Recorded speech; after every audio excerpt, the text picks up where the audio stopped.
The Premier League is back. It's kicked off. It started. The 2024-25 season is up and running. It was, I would say, a steady opening weekend. Not too many surprises, no emphatic results. We were on Match of the Day yesterday. We've just been watching you on TV and... well, your outfit, your shirt got a little bit of stick. I saw Erling Haaland questioned it, didn't he, at the end? We've got three of the sharpest pundits that not just Sky Sports has seen, but that anybody has ever seen. He questioned my shirt, but come on. Jamie Redknapp, he had white pants on. Surely he was the worst dressed. Off the boat. I have been on a holiday. I wasn't on the boat. It's not a bad thing. Look, listen, it's a big day. When you wake up and you know you're working with Sturridge and Richards, you've got to dress up. You've got to go big. You know what I mean? So it's the drip. It's the drip. It's a sensible drip. I'm not It's lying. not school teacher drip. The drip and the You wrist. look magnificent. You know what? You've gone, white pants though. It's a risk, isn't it? It's a Especially when I'm having Nando's in a minute. Is this Then we had Sturridge in a white suit and his button broke. I went low key today.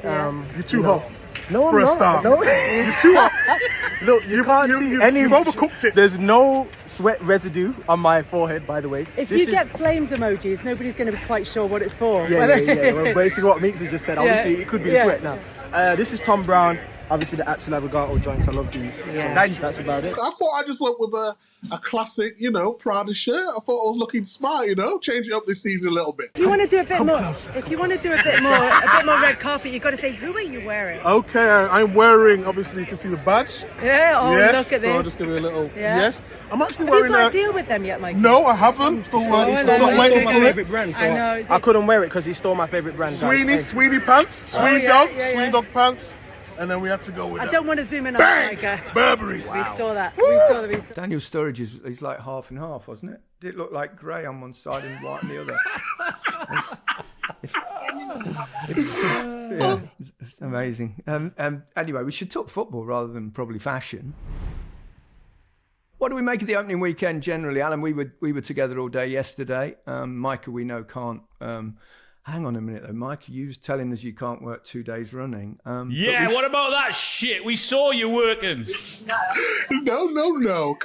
For those who don't know, Match of the Day, you enter the building at around 12:15, 15 minutes early. You're on at 12:30 noon, and you finish at 12 o'clock at night. I cannot do a Match of the Day and do Super Sunday for another 8 hours the next day. It's 1 week BBC and 1 week Sky. That is how it's set up. It's not going down in mine though, is it? You just took the words out of my mouth. It's like, fucking hell, I can't work for 8 hours one day and like 10 another. Honestly, the working man will be looking at you and be disgusted in your attitude. No, it's not. I just like to deliver my best, and I feel like when I deliver my best, I'm energized. And doing 2 days doesn't work for me. Although I was at Goodison, weren't you? Goodison Park. Yes, just doing a little VT. 2 hours work, saving penalties, but I don't want to give too much away. You'll have to watch a league of their own. It was actually, guys, how good was it to have someone on the Match of the Day set was good at analysis? I mean, it was... Yeah, Joe Hart. Joe Hart was very good, wasn't he? And having watched your goalkeeping performance at half-time, I think Joe Hart probably edges it there as well. I would. Mike, explain where you are, because you've just come off air. You're in the Sky truck? Yes, so basically, this is my commitment to the pod, not like Alan. When he doesn't fancy it, he basically just says he's away and turns off his phone. But I'll give you a little tour as to what's happening here. Okay. This is a commitment from Big Meats. Look at this part of the Sky team here. Hello. Are you allowed to be in this? You're going to get in trouble? No. You'll be all right. Right. This is Jack and this is Emma. Hello, Jack. Hello, From Emma. Sky. Look after us. No, guys, This is a truck. Everything's coming down. And basically, this is the commitment I show. Let me put it another way.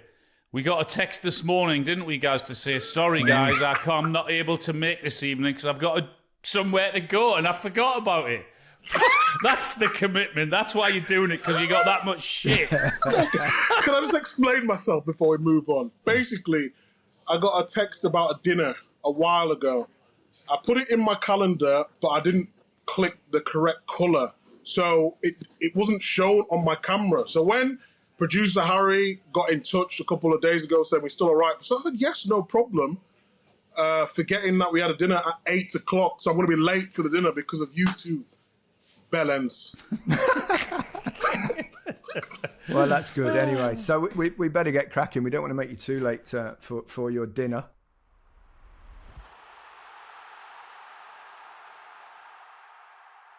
Very close offside, disallowed goal.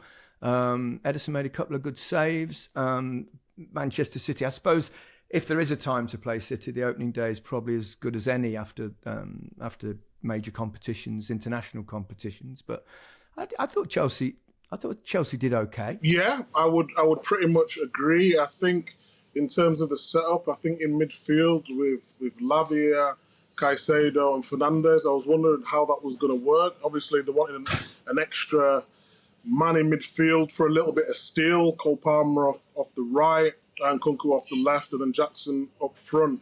I think in terms of tactically, they did okay. There were good signs in as how they could move forward. I still think they're missing that finishing touch up front. You know, when you're under pressure, and just to give yourself a little bit of breathing space. And I know Jackson had a few chances that you just mentioned. If they go in, it changes the game, but it always seems the same with Chelsea. They finish the season really well, and then the start of the season, you've got to be putting them chances away. But in the overall performance, I actually thought they performed quite well. I think you guys got it pretty much right about Nicholas Jackson at the end. They're gonna have to be really patient with him because he's very raw. There's no doubt there's ability there. It's going to take time for that to come out in full. Whether they can wait and whether they can be as patient as they're going to have to be remains to be seen, or whether they'll bring a forward in between now and in the end of the transfer window. There's talk about Osimhen going in there. I think to get where they want to go, Chelsea, they need to get a big hitter up top, because at times it's going to be frustrating. Well, it's about time they signed a few players. I know, it's like incredible, isn't it? I mean, what a job the manager's got there, hasn't he? I mean, it's like, the coach, I should say, rather than the manager. I mean, how on earth does he keep all those players, that club, that dressing room, content? That's going to be his biggest task. It's so difficult, the enormity of their squad, and you can see one or two players a bit restless already. The Raheem Sterling story that kind of broke this afternoon, there's a statement put out by his representatives, which suggested that all is not well. He was left out of the squad. Well, I'm told, Gary, that he's trained all pre-season and was told on Friday that he's probably maybe best off looking elsewhere for a club, because they're probably bringing other people in that will be in his position. Now, as hard as that is, and it will be absolutely, because as far as I can remember, he hasn't been unprofessional at all at Chelsea. So when you've worked that hard, when you're at that football club and you've played a part, whether people agree whether he's been good or bad or indifferent, to have been told that on a Friday, then I think that would be pretty frustrating. I agree with the frustration side of things, Al. I think, but we've all been players where, and maybe not you two, but maybe towards the end of your career, Alan, you've talked about before, but you can't be putting statements out. You know, Chelsea already having to deal with loads of off-field problems. It's just created more chaos around the club. Yes, he'd be disappointed, but I always say the manager can say whatever he wants to in the changing room, in his office, be as honest as he wants to be. But Raheem making it public, it's just made it harder for himself. And just going further than that, when he does play, and if he does get a start and he does remain at Chelsea, he's made it even harder for himself, because he's going to have to be amazing in every game, because all the fans are going to say, well, that's why you're basically not playing. So, but this is the problem with that football club now, is that that whoever comes in has got to deal with situations like that. Mark my words, that's not going to be the first situation that we hear about player unrest at Chelsea, because when you've got players who are not playing and they're on that length of contract now. People will say, well, don't sign it. That you know the situation. You're joining a bonkers football club. I mean, it is a crazy football club, isn't it? That he's going to have to deal with problems like that all season, I think. Do you think there's an element of the fact that what's there left in 10 days or 2 weeks of the transfer window, that suddenly he sees that situation and he thinks, right, or his representatives think that, right, if we get a statement out there, people will know, and therefore, there might be it might kind of get a bit of action in the transfer market, get people interested in him. We'll take him at Leicester. Both parties go into protection mode. The agent and the player look to protect themselves, and the club obviously want rid of him so they can offload him and bring someone else in. Now, that's going to happen more and more at that football club. But that's what happens. They're looking after him. He's looking after himself. The club probably want to get rid, so they're trying their best to get him out so they can now get someone else in. So I understand both parties, but it's just a crazy club. Yeah, it seems mad that they need to get someone else in. I mean, they've got so many players as it is. It really is. Manchester City, obviously, still a few players missing, a few players coming back after delayed pre-season starts. But, still a pretty good performance. Obviously not at their scintillating best. Haaland does what Haaland does. Brilliant finish, wasn't it? Clever little dink over the goalkeeper. And was close to getting a second, even though he doesn't feature in the build-up that much, but he stays high, it creates space, and he's always a threat in the box. Do you know what the impressive thing, you may tell me different, Micah, but when they were under the cosh, because they were in the second half, Chelsea came back into it. Yep. The way they killed the game, how they just pass, suck the life out of the games. When Chelsea are putting them under a little bit of pressure, keeper makes a save, crowd are up for it, home crowd, and then all of a sudden they just start keep ball and just try and kill it, and they're brilliant at that.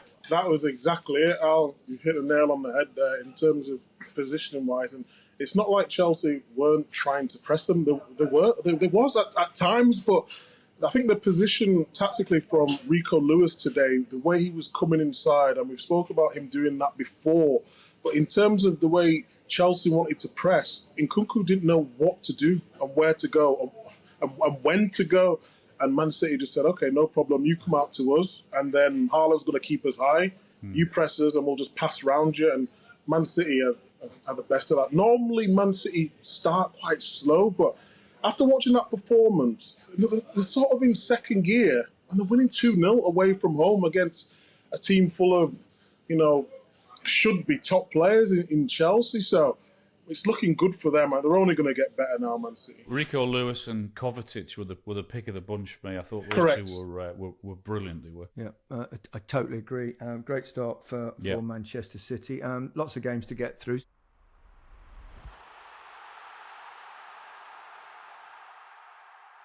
Yesterday, we watched quite a lot of football. The early game was Liverpool and Arne Slot. Arne Slot.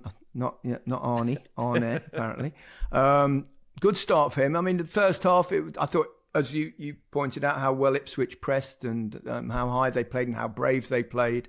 But in the end, a little bit like most of, I suppose, as many sides really, when they're playing against that sort of opposition, that sort of level, it's hard to sustain that for the full 90 minutes. Can I just say, before Alan goes on to it, that analysis yesterday was outstanding. Is that you praising me again? Yeah, I can't believe it. Is there something wrong with you? Are you all right? Someone take his temperature.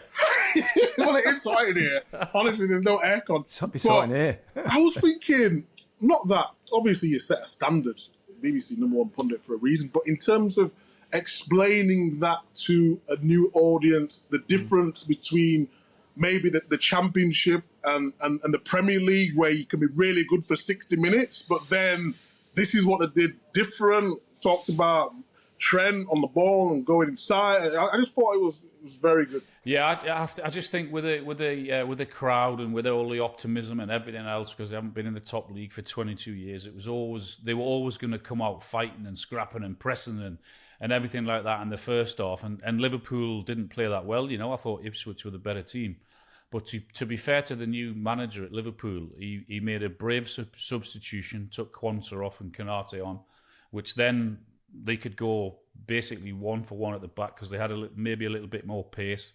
Trent was getting on the ball more. They moved the ball quicker. They turned them defensively because of their pace up top. And Liverpool sort of dominated the second half. And I thought Liverpool were brilliant. And once they got that one, it was just a matter of how many they were going to get. And I was impressed with Liverpool's second half. I thought the way they controlled it and came back into it and handled that, because it's always tough, when any team goes to a newly promoted club early in the season, because there's so much excitement and all of that. It's going to be tough. Spurs will find it tough against Leicester, very much like Liverpool, I guess. But Liverpool handled it really well. Yeah. Just a quick one on Leicester and Tottenham. Why I think about it. When we did our predictions, I made an error. I meant to put. And it's okay to change it now because they haven't played yet. But I meant to put Tottenham in the top four, and I put them in because I only had 3 Champions League spots. So I'm just going to correct myself there and put Tottenham in the top 4. Is that okay? Wow. Someone's been into his ribs, Micah. Someone's been into him. No, it was myself. I listened to the pod as I always do to check that we don't mess up too much. And I thought, hang on a minute. I put Tottenham. Why did I put Tottenham 5th when I meant to put them like 3rd or 4th battling with Liverpool? I even said they were battling with Liverpool. And then, so just to be clear, okay. So he was on the fence, basically. Because what he kept saying, I think Spurs are going to be Europe. That's what he kept saying. No, Champions League is Europe. I'm saying. Specify. Well, I'm specifying now, okay? Okay, we'll let you have it. Yeah, it was interesting talking about Arne Slot and that change he made at half time, because he talked about it. I've got a quote here. He went, the first thing I said, we don't have to speak about tactics if you lose so many duels. Jarrell lost every duel. Many of us lost too many duels. We needed Konate to win the long balls for the number 9. That gave us control.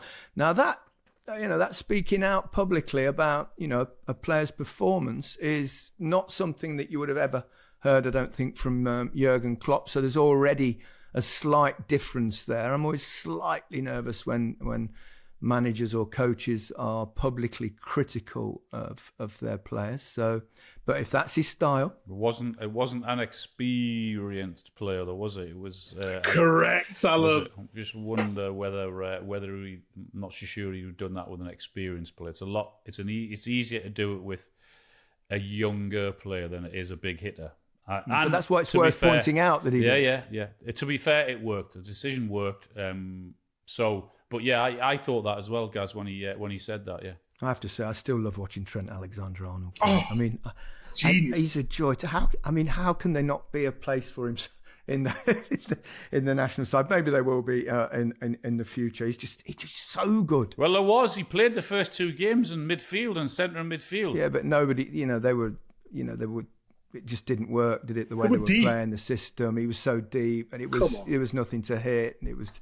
I felt for him. I thought he was hung out to dry a little bit in there. It was a masterclass in crossing and passing yesterday. It was unbelievable in that second half. It was important, I think, for Liverpool to start well, though, Micah, because when you've had a manager that's been so dominant at a football club for so long, it's not going to be easy when someone else comes in, because everything will be. It wasn't quite like that. We didn't used to do that. We've seen clubs really struggle post managers like that with, Manchester United post Alex Ferguson, Arsenal post Arsene Wenger. It must be really difficult. Yeah, I think it was, but I think he dealt with it perfectly. I think in terms of going forward, I still think they need a holding midfielder.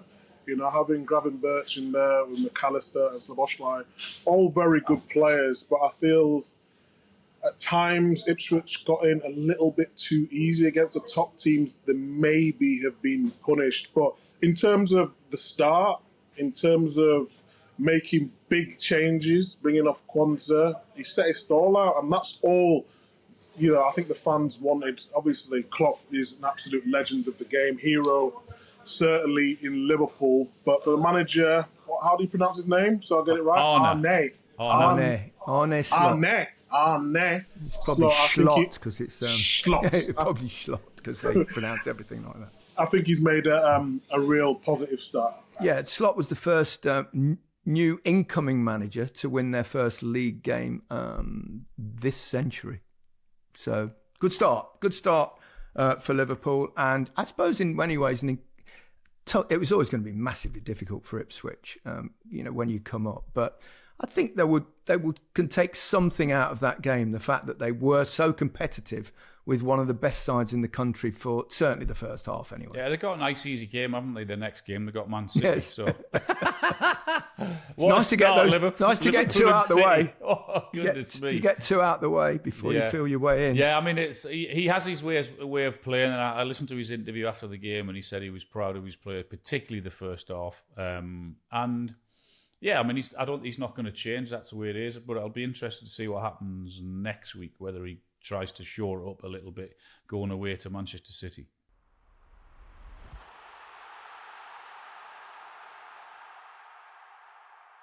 They were pretty good in the first half. I think Arteta said the same. He was really happy with the intensity of the first half. But in the second half, Wolves actually did really quite well. I think they had more possession, had one or two chances in that game. Al, you were really impressed with Saka, but then we nearly always are.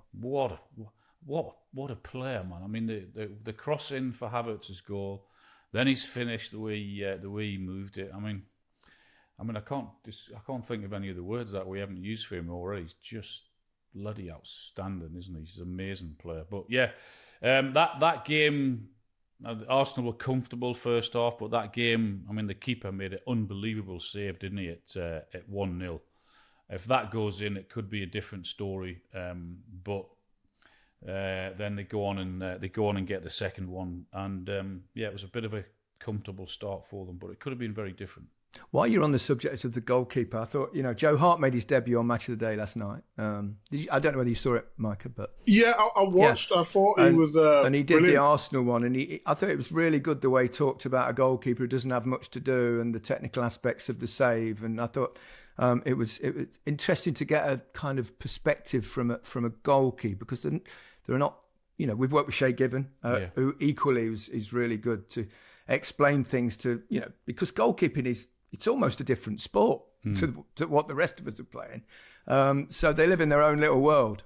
They see everything from back there. And I think what I've really enjoyed about Joe Hart, not just making his debut for Match of the Day, but in the Euros as well, especially on the radio when we went into deeper tactics and stuff, he doesn't want to just be known for the goalkeeper analyst. He'll really talk about defenders and fielders and attackers, and it's great because you get insight that we've not always had. And he's really confident. He's really assured in the way he speaks. Got a really good voice for it. And I think he'll do really well. Long may it continue, because he really puts the effort in. He really does. Do we still think that Arsenal need a striker? I mean, Havertz did okay again. Got another goal. His record's been pretty good lately. Well, what? I mean, if it was up to me, then I mean, what do I know? But then, I would look quite to a bit bring one about in. Strikers. having said that, I mean, listening to Micah over the past few days, it doesn't sound as if they're going to bring a striker in. They might bring Moreno in, aren't they, from Sociedad? I think it is it? Yeah. But he's looking for his strikers, for Trossard, for Havertz, for Saka, to improve on their numbers that they had last year, and he feels that if they do that, then they'll win the league. They're gonna have to significantly, I think. Can they? Yeah, I see no reason why not. But I mean, they've got players that do score. Yeah. From different positions around. Lots of players. Even at the back, Gabriel was really dangerous at set pieces and things like that. So, I mean, and they he knows what he's doing, doesn't he? Of course. Arteta. He really knows what he's doing. You know who I've gone by? Ivan Toney. He was left out the squad. Yeah. There's talks about him going to Saudi, and not necessarily for their system in terms of the way Arsenal want to press and the free flowing football at time, but just a different option off the bench. Something different to give him a different dynamic is what I think Arsenal, especially the numbers. I think he's got a year left on his contract. There was murmurs today talking about it might be only 15 million. Like, for 15 million, it's a player who was talking about 70 million 2 seasons ago. I know he had bad form towards the end of last season, then he come back from the ban. I get that, but in terms of what he can offer in something different for Arsenal, I think he'd be a good fit. I like Ivan Toney a lot. I think he's super talented, and as you're quite right, Micah, he gives you a completely different kind of option from what else they've got there. And I mean, he's a real threat. We won't even need to mention his penalty taking as well, but he's he's technically a really gifted footballer, so I think he'd fit in. I think from the club situation, I mean, they probably got no choice other than to sell him, because they can't afford to wait another 6 months or another year and let him leave for free when they're sat on an asset. I mean, I'd be amazed if he went for 15. I mean, I would guess it would be nearer 40 million. So they can't afford not to have that as a football club. The downside for them is that his replacement looks as if he's done his cruciate and he's going to be out for 5 or 6 months. So whether they've got time to bring someone else in because of that, we'll have to wait and see. But it does sound as if he's going to leave in the next couple of weeks. Yeah, the fact that he was left out the squad and the way Thomas Frank, and I thought he'd handled it really well, the way he spoke about it. He said, is it close? No, not necessarily, but will it happen? Well, you'll have to wait and see. But I think once you get to the stage where they're leaving a player like that completely out of the squad, then the writing seems on the wall.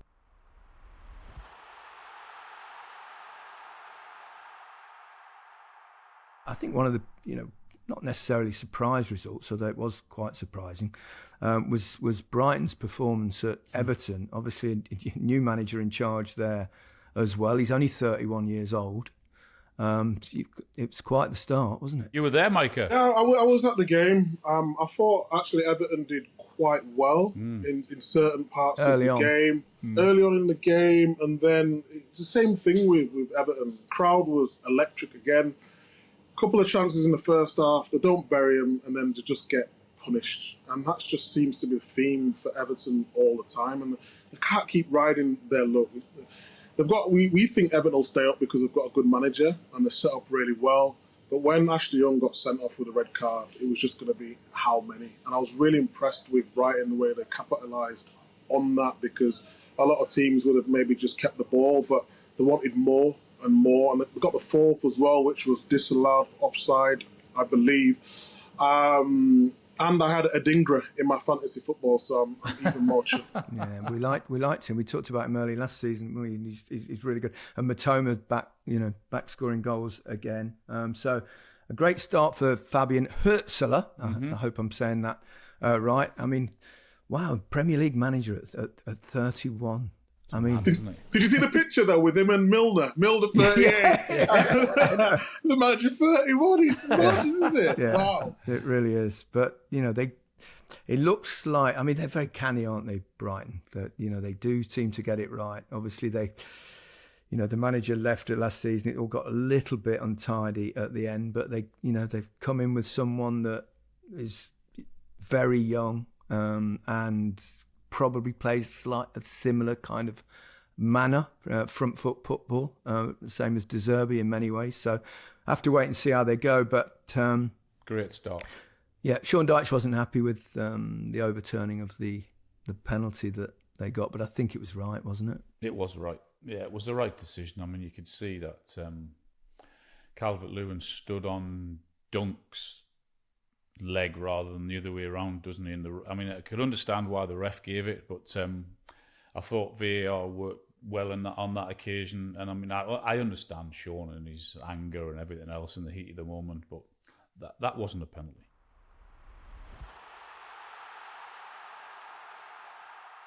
It was a strange game, wasn't it? I mean, I know there was a sending off quite early which influenced it, but even before that, Southampton were kind of dominating possession and Newcastle a bit untidy. But the result is the most important thing always, particularly at the start of the season. Yeah, I was a bit surprised in Newcastle, even when with the 11 men and for the first 28 minutes. I expected them to come out the blocks. The crowd were buzzing and everyone was looking forward to the new season, but they were flat. They seemed to be very heavy legged, and there was no sort of pace to their game, and they were giving sloppy passes away. And Southampton, I thought, were probably the better team. And then the sending off, which, I mean, it's pathetic behaviour from Brentford Diaz, isn't it, in terms of the way he goes down. But when you stick your head in, and both players did it, by the way, it was both Cher and him. They both stuck their heads together. It was just the reaction of Brentford Diaz that got Cher the red card. So when you do that, you can't really complain. You're always going to get a red card, and he got it and made it really difficult for his teammates. But they hung on, they defended really well. Southampton missed a couple of big chances, but Big Joe Linton in midfield was a beast. What a performance he put in. He was incredible. Yeah, Newcastle defended really well as well and made a lot of blocks. I thought for the first go in the Premier League this season, I thought Southampton did really well. They kept the ball well. Just looked like they might be a bit short up top in terms of scoring goals, but it's early days. I would think they'll get some encouragement out of that game. I know, Micah, that you've got to leave in a minute for your dinner. Yes. And also they're going to lock up the truck there.